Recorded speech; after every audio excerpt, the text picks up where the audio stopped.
how's it going? My name is Noah, and today I didn't have to scream that loudly into the microphone, but I did it for entertainment. I'm an entertainer. No, okay, so I've been wanting to put together a recommendation video for a little while now. We're not going to say how long.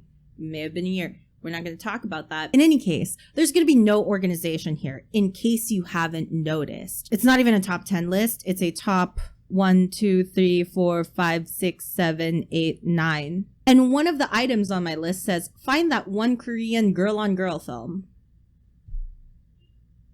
This isn't necessarily like my top all-time OP favorite list. It's mostly a list of like films that I think you might not have seen. Movies or films that, I don't know, made me feel some type of way. This is the list of movies that I want to share with people because I'm so sick of suffering alone and I need other people to see these films or these shows, and then maybe you'll enjoy it. And they'll be in no particular order. I also didn't script this video. I'm going to try my best to recount them from memory, and it's mostly going to be talking about like, I think I'm going to be focusing on how this thing made me feel. And more so than like, they made me very emotional. If that's a good thing or a bad thing, I'm not sure. Either way, I am recommending it. I'm recommending everything that's in here. And you should see it too and tell me if it like breaks the wall that is your guard around yourself. I chose this life, and someday it's going to get me killed.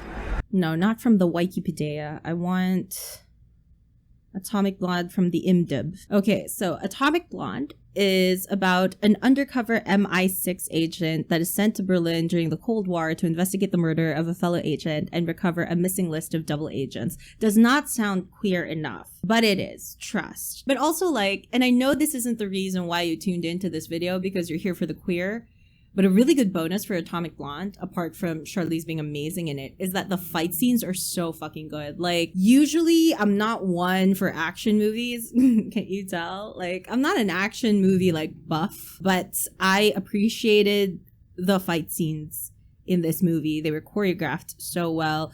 They're usually one shot, and what I mean is like just one track shot as opposed to like cutting from camera to camera or different angles, so it makes it look realistic. Why am I selling you a fucking fight scene sequence in a queer recommendation movie? I don't know. And not to spoil it, but there's like some high-end form here of enemies to lovers, what with, you know, the two characters at first wanting to like, you know, kill each other in a violent way, and then progressing that to them wanting to kill each other in a loving way. So we're moving on.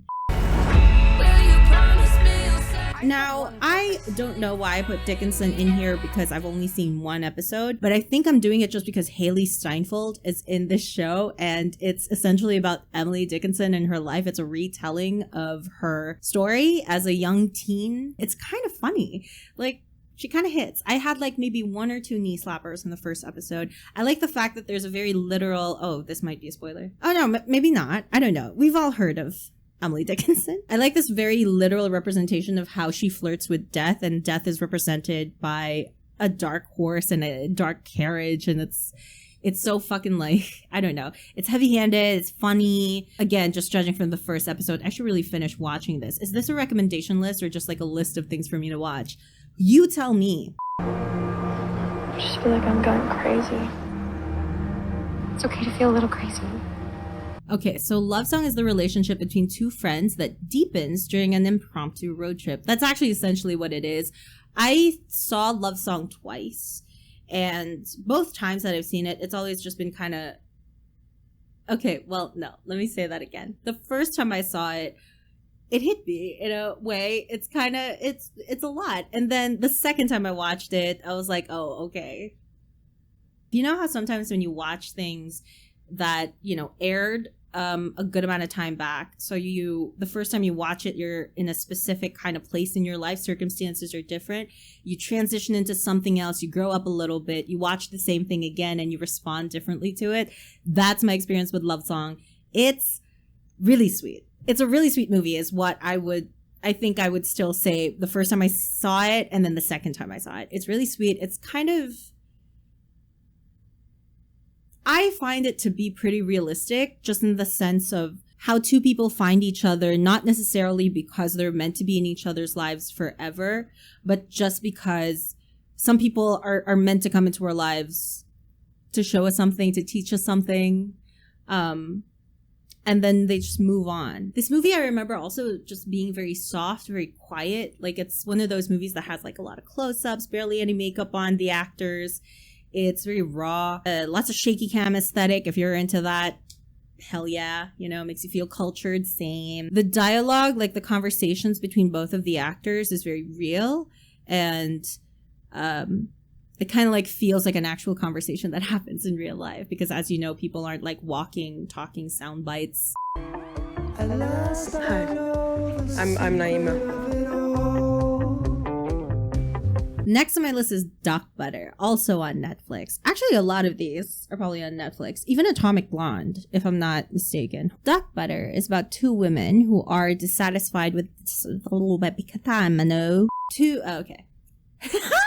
Duck Butter stars Aliyah Shawkat. Search party, please welcome Aliyah Shawkat. Aliyah Shawkat. Wait, rumored to be dating Brad. Wait, we don't have time for this. This isn't what my channel is about. It's about two women who are dissatisfied with the dishonesty they see in dating relationships. And so they decide to make a pact to spend 24 hours together, hoping to find a new way to create intimacy. So I guess like the question is like, does that work? Like if communication is key, honesty is key, trust is key, can you accomplish all of that in like 24 hours? Is that at all possible? Is it too ambitious? I think also the way that both of these characters are written is they're very complementary of one another.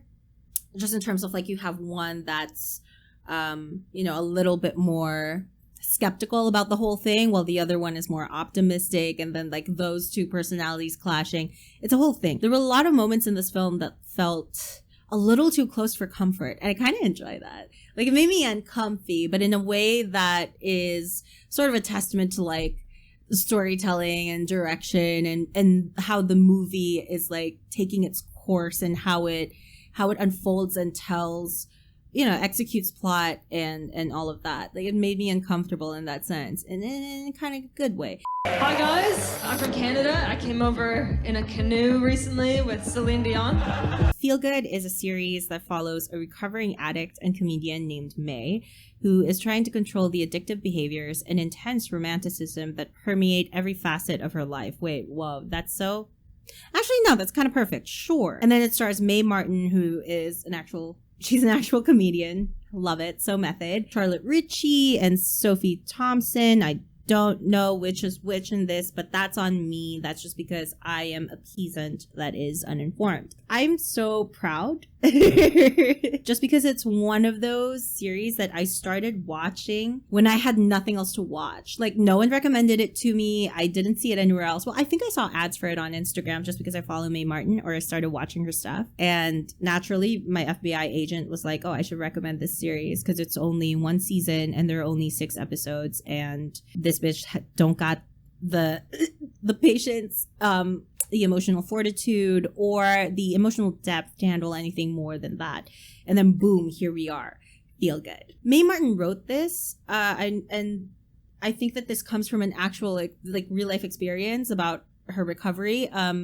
Obviously, there's a lot of parts of it that has been translated to fit TV more, so they've heightened it to a degree. But, you know, I would imagine that there's still a lot of realism there, and a lot of things that if side by side with her real life and like her real life experiences, that they would be pretty comparable. I had such a good time watching this thing because this is the type of storytelling that I'm really into, when you have a plot that is fairly sensitive, like drugs and being a recovering addict, and then you juxtapose that story with like witty dialogue, off-kilter jokes that come out of nowhere. Like, again, feels like real life. The characters are pretty interesting, and at the same time, like, you'll also have characters here that you'll hate, and with good reason. I don't think like anyone I know has seen this show. I'm not sure though. I haven't like gone out of my way to ask everyone that I know.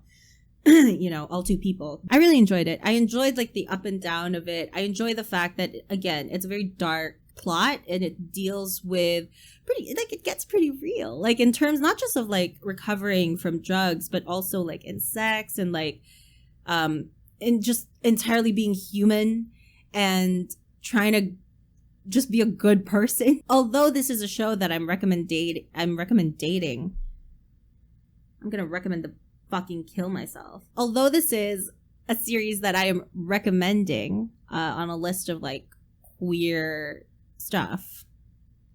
I'm eloquent. Although there is a main couple here, I don't know, they're not enough of a reason for me to like stick around. I wasn't really rooting for them as much. I don't know, there was never like this strong feeling for me to stick around because I want to see or make sure that the main couple is endgame and that they end up together. If anything, like there were a lot of points within the first season where I felt like I would be okay if they didn't end up together. But yeah, I still recommend this series. It's still worth watching. It's, again, it's lovely. It's queer in a lot of ways. Next on the recommendation list is, oh my god, I love this show so much. Crashing. You're not allowed to have parties, cook meals, have sex, or smoke. It's a riot. Also on Netflix. I don't even love it just because it has queer characters in it, and they're like a side couple. They're not the main couple, so maybe that might be a downside for you. But please see Crashing. It's so fucking good. It's such a... I censored myself. Oh my god, I'm a changed person. What the fuck? Nope. We're back. And not the Pete Holmes one, by the way. Not to be confused. Okay, so Crashing has one season. And it was released in 2016. I'm going off of IMDb. And I trust IMDb with my fucking life. So this is created by Phoebe Waller-Bridge, screenwriter of Killing Eve, and she also Fleabag. Phoebe Waller-Bridge is just a phenomenal writer, phenomenal actor. I love her. And Crashing is just one season, and it has, I want to say 8 episodes. Oh yeah, 8 episodes. Crashing is a comedy series that follows the lives of 6 20 and 30-somethings living together as property guardians of a large disused hospital. These 6 people are some of the most, they're so interesting. I love all of these characters. Fucking Melody, OP. Fucking Lulu, OP. But bro, the reason why it's on this list is, yes, because of that side couple that I'm talking about, which is Fred and George. And it's hard to talk about this show without getting emotional because Fred and George make me very emotional. And yes, you can maybe go on YouTube and just search for Fred and George cuts so that you could follow just their plot. But I would advise you not to. Just because Crashing is so good. It's only 8 episodes. It's only 1 season. I don't think it was ever renewed for a second one. It was supposed to. And I don't know if this matters to you, but there's no laugh track. So yeah, we're living in the new age. I think his name is George. Have I been saying Fred and George this entire time? Stray Kids. Okay, don't be distracted. No, oh my god. I think it's... Oh, that's why I was saying Fred and George, because like Fred and George Weasley, but that's not George. There is nothing unique. There is nothing original about the way that these two people meet, about the way that these two people decide to get along and kind of progress the relationship from there. It's nothing new. But oh my god, it's funny. And it's really cute. Just Fred, he's a baby. He's so small and wonderful and such a do-gooder. He just wants to, live his life, live in this abandoned hospital, and live as normally as possible from there, save some money, go to work on time, do his presentations, etc.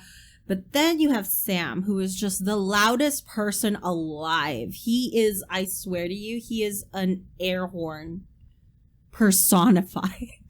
Like, Sam is just so out there as a human being. He, fucks who he wants.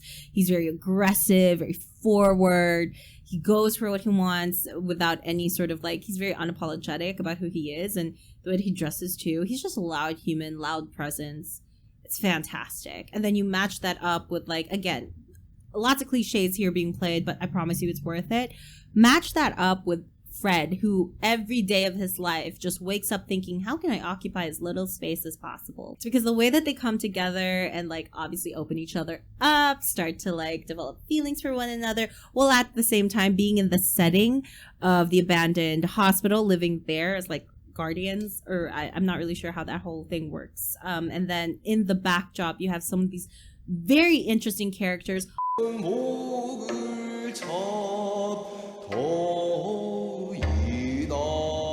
Next on my list is Frozen Flower. Hello. Frozen Flower was released in 2008.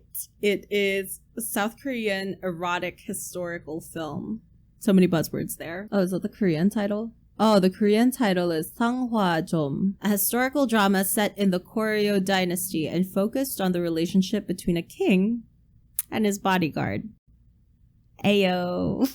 Things to be appreciated about A Frozen Flower for the uninitiated. This is a long-ass movie. I think this is close to 2 hours. It's so well acted. In order for a show or a movie to make it to my recommendation list, or my queermentation list, if you will, if you won't, that's also okay. It has to be well acted. And you apparently have to be Haley Steinfeld. Or I don't know. Do I stan her? I don't even know. It's so well acted. Chemistry is on point. It's crazy. There are other things that happen in the movie, obviously, because that's how plot works and that's how movies work. And I'm not going to get too much into like how this entire story unfolds, but it is a ride. It is a ride and a half and a half and a half. So 2 rides and a half. It's beautiful. Like aesthetically, this movie is gorgeous. Like costume design, set design, the colors, everything. There are like all these traditional like things that are happening. There are all of these traditional things happening. You know, it's kind of sweet. It's kind of sad. And that's why I like it. Because honestly, me, kind of sweet, kind of sad. Hi. Okay, I know I said 9, but I impromptu just took out 1 from my list. And you will never know which one that is. I'm not going to tell you. Okay, so I have now come to that one part on my list that says find that one Korean girl film. So this is going to be a task. Let me see if I can find it. Should I just search Korean lesbian film? I'm just going through a bunch of thumbnails of Korean girls kissing. Not that I'm complaining. It is a Monday. Where is it? It's hard to find. Oh my god, I found it! I can't believe I did that. Whoa, I'm so good at this. You can find an official clip of it in the channel called QTTV, and the entire movie is called Our Love Story. 아, 진짜 빡빡하게 구네. 나 이 근처에서 알바하는데. 오시면 맥주라도 한 잔 살게요. 이것도 사줬는데. And there's nothing overly complicated about this movie, from what I can remember. It's about 2 girls that meet on an off chance and they start falling in love, and there are obviously like certain complications that come with that relationship, especially like having 2 girls in there living in South Korea, all of that stuff. I remember seeing this and enjoying the way that the 2 girls met, which I know is a pretty specific thing, but there's something about how 2 characters collide and kind of meet each other that is pretty important to me. I don't know. I think it sets an impression, kind of sets the tone for how these characters are and like for the rest of the movie. So I think there is a lot of importance in how you make these 2 characters meet. Almost as much importance as like how you introduce your characters and put them in the foreground of your movie. So yeah, I remember liking how they met because it was so simple and it wasn't anything grand. It was, and this isn't a spoiler, like they met like a 7-Eleven, like a convenience store. As you do, which is like how you find all your soulmates, apparently. Sana oil. And it starts from there. It starts with like a friendship, and then it turns into something else, and then their relationship, you know, you just kind of watch these 2 girls go about their lives, trying to navigate through their environment and their gayness. You know, it has its moments where it gets really intense that you're just like, are they really in love? And that's always fun. That's the kind of questions that you should be asking when you're watching 2 people on screen that are supposedly in love. It's like you doubting if this translates off camera as well. Like that's a good sign. I also like, I'm not gonna lie, like the love interest in this movie. Yeah. You get it. So that is the end of my recommendation list. I hope you guys enjoy.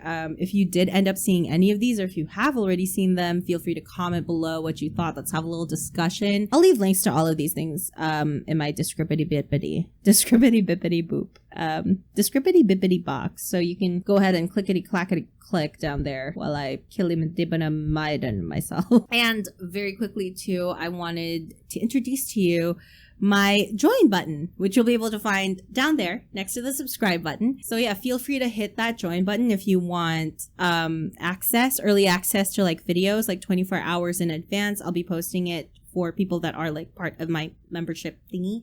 Another thing is like you'll be able to get extended versions of like videos. I do reaction videos. If you're new here, you want to see some girl scream at her TV at the show because of like characters breathing. Yeah, that's me. That's my brand. And badges and emojis that I have handcrafted myself with my own 2 hands in Photoshop. That said, I'm gonna go, boys, and maybe try to edit this video, try to edit other videos that are like way long overdue.